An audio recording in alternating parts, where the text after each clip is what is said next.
નમસ્કાર ખેડૂત મિત્રો, અદામા ઇન્ડિયા પ્રાઇવેટ લિમિટેડમાં હું સંજય કટુડિયા આપ સૌ ખેડૂત મિત્રોનું હાર્દિક સ્વાગત કરું છું. આજે આવી છીએ આપણે ખેડૂત ભાઈની મુલાકાતે, જેમને અદામા કંપનીની એક દવાનો ડેમો કરેલો છે અને એનું રિઝલ્ટ ખેડૂત ભાઈને કેવું લાગ્યું આપણે એમને પૂછીએ. અને આજથી આપણે 20 દિવસ પહેલાં એ દવાનો ડેમો કર્યો છે 1/9/2025ના રોજ, અને આજે તારીખ થઈ 20/9/2025. તો આ 18 કે 19 દિવસની અંદર કેવું રિઝલ્ટ આવ્યું ખેડૂત ભાઈને પૂછીએ. તમારું નામ જણાવજો ને. મારું નામ શંકરભાઈ ધનજીભાઈ, ગામ કાગરેટિયા, મોબાઈલ નંબર 9904420058. તો કઈ દવાનો ડેમો કરાયો તમે? કાશીડ. એક પંપે કેટલું નાખ્યું હતું? 25 ml.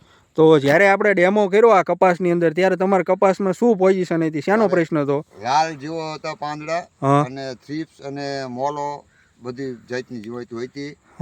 અત્યારે એકદમ નોર્મલ બધું થઈ ગયું છે 20 દિવસમાં. 20 દિવસનું રિઝલ્ટ છે આનું. બરોબર. આ દવા છાંટવામાં કોઈ વાંધો નહીં, હારામારી. બરોબર. તો આ દવાનું રિઝલ્ટ તમને સારું લાગ્યું, અને આ છેલ્લા 20 દિવસની અંદર ક્યાંય તમારા પાનનું કોકડું વર્તાવ એવું કંઈ લાગે તમને? એવું કંઈ લાગતું નથી. બરોબર. બીજી કોઈ જીવાતનો એટેક આમાં આવ્યો છે અત્યારે? જીવાતનો બીજો એટેક નથી. બરોબર. તો બીજા ખેડૂત મિત્રોને આ દવાની ભલામણ કરશો? હા, આ દવા સંટાય. આભાર શંકરભાઈ તમારો.